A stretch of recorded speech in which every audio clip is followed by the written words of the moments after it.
afternoon. Today our topic is attention deficit hyperactivity disorder.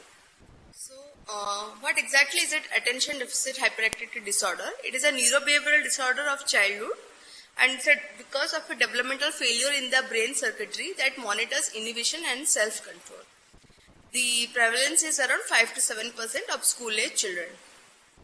Dr. Henrik Hoffman first described ADHD in the children's book, The Story of Fidgety Philip, and Sir George F. Still provided first clinical description of the disorder. So, first description was there in 1845.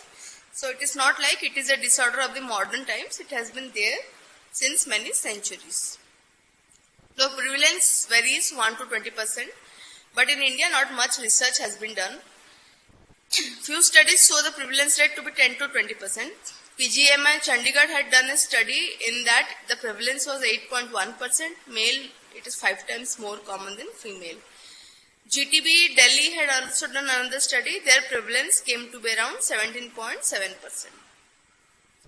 While establishing the diagnostic criteria, the age of onset, persistence, duration of the symptoms must be taken into account. And when the symptoms of relatively recent onset, other psychiatric disorders like mood or psychotic disorders must be considered.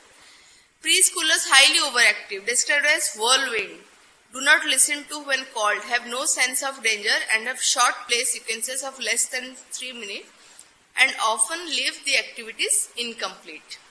The preschoolers in general are active children. So if they are very much active, like you have to describe them that they don't sit quietly even for 3 minutes, then they might have ADHD. Primary school difficulty remaining still or calm in situations where he or she is expected to remain so, like in assembly hall, classroom. Inattention is manifested by brief activities of less than 10 minutes, being forgetful, disorganized, easily distractible. Impulsivity is seen in the form of acting out of turn, interrupting other children, thoughtless rule breaking, intrusion on peers, and getting into accidents. Adolescence has overactivity, presents more as inner restlessness and some fidgetiness instead of the manifest overactivity. Inattention, on the other hand, may manifest as difficulties in organizing tasks, procrastination, and frequent missing of deadlines. Impulsivity may manifest as risk-taking and substance use. Thus, adolescents may present with problems mainly related to inattention and impulsivity. So, in children who has ADHD, adolescents, 85% of them will continue to have ADHD, and 50% have ADHD even in adulthood. This is without treatment. Factors that may affect symptom manifestation of ADHD, like signs of ADHD will be minimal or absent if the child is engaged in a one-to-one interaction or in a novel setting, new setting such as a clinic, under close supervision like private tuitions, or is being frequently rewarded for appropriate behaviors, or is engaged in specially interesting activity, or getting consistent external stimulation, often with rewards. Factors that may affect symptom manifestation of ADHD, that is, inattention is more evident when the tasks are lengthy, boring, or monotonous. The symptoms can vary with both internal and external motivation and type of activity. Like if it is interesting, the symptoms will be less. If the task is interesting, like reading novels, watching TV. Demands that the task makes for attention. More demanding tasks, symptoms of ADHD will be more. Adult supervision, like if you supervise, their ADHD will seem like less. Fatigue and time of the day. Obviously, if the child is fatigued, the ADHD will seem like less. The differential diagnosis, oppositional defiant disorder and conduct disorder, in this main thing is the child will be defiant, will not listen to what the parents or the teachers are saying. Intellectual disability, there will be less IQ. The child, it will be apparent in other activities, like the child maybe won't be able to wear dresses or, name colors like that. Specific learning disorder, the child will have learning disorder in all aspects. But in ADHD, if you give them an interesting book, they can read. If something is interesting, they will read it. But learning disorder child cannot read because he has learning disorder. Autism spectrum disorder, the child has repetitive stereotype movements, and ADHD, it may be normal, the activities are normal, but the child is very restless. Tic disorder. Tic will be like, repetitive, and motor activity or vocal activity. Mania, there will be mood symptoms, elevated mood, grandiosity. Depression, again the mood will be sad. Psychosis, there will be delusions and hallucinations. Anxiety disorder, the thought will be preoccupied with worry. OCD, obsessive compulsive disorders, compulsive behaviors are again repetitive and goal directed, okay? And concurrent obsessive thoughts are there. So how do we establish a diagnosis? We take information from multiple people and see the patient in multiple settings, more than one visit, and compare the reported symptoms to developmentally normal levels of inattention, activity or impulsivity. Symptom manifestation may change with development, with motivation, reinforcers, supervision, one-to-one interaction, time of the day, fatigue. Assess impairment in multiple domains. So ADHD is a diagnosis which is not done in 5 minutes, it takes time. So what is the clinical approach? First, establish diagnosis, set the target outcome, what you want to do, chart out a long-term treatment program. Then you work as a team, doctor, parent, child, school teacher, school personnel. Offer treatment, behavioral treatment, parent training, drugs. Drugs of choice is methylphenidate, otherwise atomoxetine. And if there is no improvement, then review your diagnosis and treatment. See if there is any comorbidity or refer to a higher center, and periodic follow-up. Monitor target outcome and adverse effect of drugs. Follow-up is very necessary in ADHD. What are the environmental modifications you can do? Structure the routine. ADHD people, ADHD children function better when there is a structure, a routine. This time you have to do this, this time you have to do this. Assist the child in learning, time management planners, reminders, increase supervision by adults, minimize distraction in the environment. Like if the child is studying, switch off the mobile, switch off the TV, don't make sound. Use highlighters while studying. Short breaks at regular intervals because they cannot sustain attention. Allow activity during breaks to channelize the excessive energy. If the child wants to run during the break, let him run because the excessive energy has to be spent. Provide extra time to complete work, decrease the workload, give small assignments.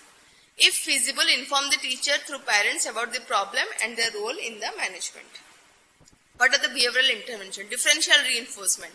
That is, reinforce the desirable activities. Activity schedule, you make the schedule, make a timetable, star charting. Like if you are doing good, then you get a star.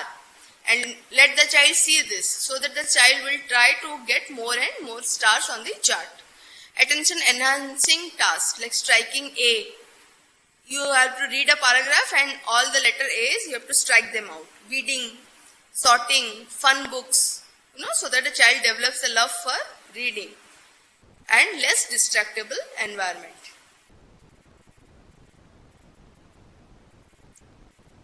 What are tasks that you can give to an ADHD child? Coloring, sorting, letter and number cancellation, weeding, mazes, puzzles, clay modeling, cutting and pasting, joining parts, simultaneous tasks, sorting games by color, size and shape. Beading. This is beading. Okay, you take a thread and put beads in that. Okay, so we are now beading. Mazes, you all know what is mazes. You have to go from one place to another. Take the cow to the grass, take the tiger to the water, like that. Then join the dot games. Dots are sequenced by numbers or alphabets. Few dots to multiple dots, various patterns. Also improve finger movements and appreciation of figure. Normal children also do these activities, but this is to improve attention. So ADHD children can be given this. Finger dexterity games. Use of tweezers, scissors, rangoli, nuts and bolts, finger puppets, plasticine, clay, putting coins or buttons into slots. Coloring within lines. Big square to divide complex patterns, outlines of animals, fruits, building, shapes, use of various colors, coloring books, use of self-instruction. You can give either instruction like this, see in this picture, the color has to be given, or it can be simple, the child has to color from his or her imagination. Coloring books are available even for normal children, coloring books are available for children. ADHD, you can give that to improve their attention and concentration. Cutting pictures and sticking them. Making a scrapbook, assisted to non-assisted cutting, theme building, discussion, elaboration. You Give them collage, like make a tree. You have to take magazines, cut the green part and put it on the leaf, cut the brown part, put it in the trunk, like that. Family intervention, parent behavior modification training, PMT, quality time. Set limits, like don't give in to every demand of the child. Positive reinforcement, when he or she is doing something good, reward it. Ignore negative behavior, avoid hostility. Hostility and anger won't help in any disorder, even ADHD. Family therapy, time off, family therapy. You spend time as a family, okay? Counseling of patient and family. Encourage parents to give positive feedback. This is very important. You may be frustrated that your child has ADHD, but if you scream, shout, beat, it will not help. Avoid punishment. Parents must discuss with teachers. Minimize distractions. Sports or physical activities help to release the energy. Let children play. Okay? Give them 1 hour or 2 hours in the evening so that they can play and release the excessive energy. Meet the school psychologist, meet the counselor. Hyperactivity, a parent's guide to child management. Change your behavior. Set a good example. If you are always on your mobile phone and you tell your child, don't watch so much mobile phone, don't watch so much TV, then she will say, but mama and papa, you are doing it. So change your behavior if you want your child's behavior to change. Read books in front of them, or do some activities like you may read your books, you may color, or you may do some collage work or something, so that the child copies your behavior. ABC, reward and ignore. Reward good behavior, ignore bad behaviors. Reward should be immediate. Small rewards frequently. Social rewards, infrequent rewards. Don't reward every behavior, okay? Reward, but it's not like always you are rewarding. Then the child will say, for every work you have to reward me. Ignoring may increase first, but then initially the child may increase because listen to me, but you have to ignore the bad behavior. Give simple direction. Do this, don't do this. Don't confuse the child. Threats are manageable. Sometimes you give threat that if you don't do this, I will take you to timeout. Timeout means you have to sit quietly in a corner and nobody will talk to the child. Be consistent, okay? It's not that one day you will reward the behavior, next day you will punish the same behavior. So be consistent. Hyperactivity, a parent's guide to child management. Behavioral chart. Make a behavioral chart. Behavior making, that is like making bed, okay? So how many days he has made his own bed? Monday plus. So you make a chart like this so that the child will know how much he is doing his own work. Then if there is any verbal aggression, physical aggression, if he follows instructions, morning, noon, night, you make charts like this. Then school intervention. Keep constant touch with the school, preferably small classroom. Small classroom means less children in a class. Individual tuition, remedial education, extra education, and behavior program participation to change their behavior. What is the role of teacher? Teachers can identify, because they are observing the child in the classroom. Teachers are the key persons to identify and intervene. Tips for the teachers are to increase chance of following instruction, make the eye contact with the child, stand near them, speak in a soft voice. Be specific what you want to say. Don't say, unclear instructions. Be very clear. This is what I want you to do. Short directions, clear directions. Don't confuse the child. Don't give vague directions, okay? Break into simple directions. Use visual cues. Give 10 seconds to respond. Check comprehension. Ask to repeat the child. Like, tell me what did I tell you just now? Repeat so that we will know that the child has understood. Let the child ask. Repeat direction in calm and clear voice. Place classroom rules in prominent places. Sitting should be close to the teacher, near model students. Okay, near better students. Not near windows, because then they will look outside. Okay, some bird is flying, something. And have a good relation with parents. Teacher and parents' cooperation is very necessary in treatment of a child with ADHD. Then we'll come to drugs. Methylphenidate, the dose is, it is a stimulant, okay? 0.5 milligram per kg per dose. Start with 5 milligram, increase 5 milligram every 5 days. Clonidine is 5 microgram per kg per day. Atomoxetine is 0.5 to 1.2 milligram per kg per day. So normally methylphenidate comes in 5 milligram and 10 milligram doses. We start with 5 milligram and then after 1 week we make it 10 milligram. But the dose should be 0.5 milligram per kg. Say, let's say the child is 30 kilogram. So the dose should not exceed 15 milligram. Okay. Or child is 40 kilo. The dose should not exceed 20 milligram. Like that. Clonidine is 5 microgram per kg per day. Atomoxetine is 0.5 to 1.2 milligram per kg per day. Why it is per kg per day? Because it is for pediatric group. Okay.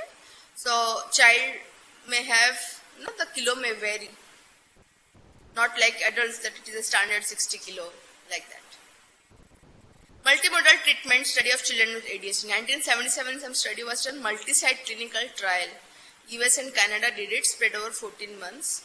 Okay. 579 children were there and the study was done about which drugs to give, which psychosocial treatment to give, like that. Whether drugs did better or psychosocial treatment did better or combined. Medication did better. So medication is preferred in ADHD rather than only behavioral modification. So when to consider medication? Obviously establish the diagnosis. What is the severity of ADHD? If it is moderate to severe, the Connor scale will be greater than 18. If there is functional impairment, school report you have to check. Parental discomfort and preference. Some parents said, give us medication, we are really tired of ADHD. Some patients will say, no, don't medicate the child, he is too small. So, talk to the parents, what do they want? Financial consideration, these medicines are costly and unfortunately till now it is not available also in our government hospital. So, can they afford? Will they be able to afford? What are the psychosocial factors? In a preschooler with ADHD, preschooler means less than 4 years, okay? Intensive course of behavioral therapy for 2 to 3 months proved ineffective because the child was too small for that. If there is history of sleep disturbance, severe temper tantrum, danger to self. See, all preschoolers will have temper tantrums, but if it is too severe, if we are not able to manage the child at all, the child will not engage in any activity.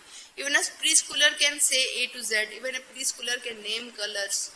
If the child is not at all ready to listen or study or sit quietly for some time, take a book, look at pictures, then you can say that yes, he or she most probably has ADHD. Drugs are methylphenidate, dextroamphetamine, they are stimulants, okay? So they are, those drugs are not easily available, they are scheduled drugs, you can get them only through prescriptions. Other medications are antidepressants, imipramine, desipramine, nortriptyline, bupropion, atomoxetine, clonidine. Clonidine is an antihypertensive also used in ADHD. Methylphenidate is one of the most effective drugs. It is available in standard and sustained release forms and the efficacy is at least 70%. What is the mechanism of action? It blocks the reuptake of dopamine, raises resting dopamine level. That's why it reduces relative rise in dopamine that is triggered by an impulse. Because the dopamine is already high, the base is already high. Okay? So even if there is an impulse, the dopamine won't shoot. And so the child will be calm. Advise is the brand name. Inspiral SR, another brand name. Start 5 milligram and then increase to 15 to 60 milligram depending on the child's weight. 0.5 milligram per kg per day. 0.3 to 0.7 milligram per kg per dose. Okay. 2 to 3 doses per day. Last dose by 4 p.m. Start at 2.5 or 5 milligram, increase every 3-4 days and then weekly. Drug holidays give a drug holiday when the child is on vacation on Sundays because methylphenidate can hamper the growth of the child. So you don't want the child to have hampered growth or sometimes it precipitates seizures also rarely.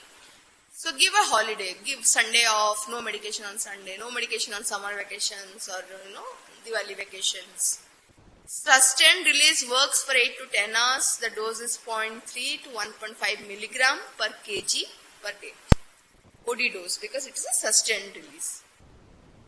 What are the benefits? The benefit of methylphenidate is improves the core symptoms of ADHD in 65 to 75%. Very good drug, very efficacious. Disadvantage is 75% improves, the rest 25 to 30%, that is 1/3, do not respond. It is a short half-life, 2 to 4 hours only. So if you are not giving sustained release, you have to give multiple doses. Like we have discussed here, 2 to 3 doses per day. And the sustained release form works for 3 to 8 hours. So that can be given OD dose, once a day dose. It is a potential abuse because it is in Schedule 11 drug. So it cannot be given without prescription. And also with prescription, you have to monitor the use. Side effects, sleep and appetite disturbance. Some people, some children, they have decreased appetite and sleep disturbance. Tics may be exaggerated, may have anxiety or mood disorders, and it is not approved for adults. How to start? Confirm the diagnosis. Rule out contraindication. Does the child have seizure? Does the child already have bipolar disorder? Does the child already have some other comorbid disorder? Tics, family history of tics, psychosis, severe anxiety, depression, short stature. Because short stature, why short stature? Because this will further hamper the growth. So you don't want a short child to take methylphenidate and remain short always, okay? So that is a relative contraindication. Discuss with the child and parent. You may think, what is there to discuss with a child? He is a child, let it be. No. A child also has the right to know that he or she is on medication. Of course, not with a 4-year or 3-year-old child, even a 4-year child will understand. And generally, ADHD treatment is not started before 3 years. So, discuss with the child in easy language so that he or she can understand. You can't say, I will give you, a stimulant, methylphenidate. He will be, So, you have to explain why you are giving medication in easy language. Then we will come to atomoxetine. What is atomoxetine? It is a selective noradrenaline reuptake inhibitor. It does not increase dopamine. Stimulants do, okay? It does not. Atomoxetine does not. It is approved for children over 6 years and also for adults. What are the advantages? It is effective in 80% of children, adolescents and adults. Single once-a-day dosing. It is not addicting because it is not a stimulant. It does not cause tics. It does not cause insomnia. It has no effect on growth. What is the disadvantage? Slower onset of action. It decreases the appetite and it causes GI distress. Clonidine, the dose is 3 to 6 microgram per kg per day, 0.15 to 0.3 milligram per day. Should not exceed 5 tablets per day. Timing is 3-4 times with food. First 3 days give half at night. Next 3 days give half BD. Next 3 days give half TDS. And then after 3 days give half tablet 4 times a day. It needs 2 weeks for response, 1 month for significant response. Contraindication, depression and cardiovascular disorder, renal disease. Follow up the patients, check BP, check heart rate. First month do it every week, then every 2 months. Check the weight. Clonidine transdermal delivery systems exist that deliver 0.1, 0.2 and 0.3 milligram per day for a week. No systematic investigation available. So we do not use it in our setup. NICE guideline. NICE is a body in UK, okay? It is not good wala NICE. NICE is a regulatory body, in US, in UK, I beg your pardon, which gives guidelines for drugs. It is National Institute for Health and Clinical Excellence. Doctors should consider the following. Does the child or the patient have other conditions like epilepsy? What are the side effects of the medication? Factors that might make it difficult for the person to take the medication at the right time. For example, if it is difficult to take a dose during school time, then you should give a sustained release so that the child will take it before going to school. The possibility that the medicine might be misused, methylphenidate stimulant, or passed on to another person for misuse. You are giving it to the child, but what if the parent is abusing? So you have to see. Doctors should consider the following: the individual preference of the child, adolescent or family or carer, as we have already talked. Where more than one of the medicines is considered to be appropriate for a child or adolescent, the doctor should choose the cheapest one. Okay? Cost is a big factor in India. It's a big factor. 6 symptoms for 6 months for diagnosis. Drugs recommended after 6 years. Try to stop after 6 months. Okay. As I said, below 4 years we do not medicate, but sometimes even from 4 to 6 years need medication because of extreme hyperactivity. But generally drugs are recommended after the child becomes 6 years old. Special circumstances, comorbid tic, anxiety, OCD, ASD, you have to rule out. Clonidine or atomoxetine may be a good choice in case of comorbid tic. Atomoxetine may be a good choice in case of comorbid anxiety. Children with comorbid intellectual disability or autism, withdrawal or agitation, non-stimulant like atomoxetine may be started. Psychosis or bipolar coexisting with ADHD, psychosis or mood disorder should be treated first and then ADHD should be reviewed. That actually the child had ADHD or it was just a psychotic episode. Comorbid depression, suicidal attempt, strong suicidal intent, depression should be treated first. On the other hand, if depression is not severe with mild neurovegetative symptoms, suicidal ideas but without strong intent, and ADHD symptoms are thought to contribute more than depressive symptoms to overall severity, then ADHD must be treated first. If depression is severe, treat severe depression first. If depression is mild, ADHD is severe, treat ADHD. Whichever is severe, treat that first. Academic difficulties are there because of that poor scholastic childhood. Even if the child has a good IQ, he is not able to do good in studies. Academic decline of recent onset. Birth history, milestones, if it is delayed milestone, eventful birth history might be intellectual disability. Or birth history is uneventful but milestones are slightly delayed, only academic activity is poor, maybe borderline intellectual functioning. Milestones and birth history are okay and adaptation is only academically poor with specific subjects like maybe maths or language, maybe specific learning disorder. Academic decline of recent onset, behavioral problems of recent onset. It may be, somatoform disorder, conversion, anxiety, if there is some stress. Or behavioral problems are there since childhood, ADHD, conduct, ODD. I want to stress that ADHD does not develop de novo in adulthood. It is a disorder of childhood. If during childhood I do not have ADHD, I will not develop ADHD ever after becoming an adult. ADHD starts in childhood in 100% of the cases. Please turn it down. Daddy is trying to do your homework. The ADHD child is watching the TV and the poor father is doing the homework. So that's it. Thank you.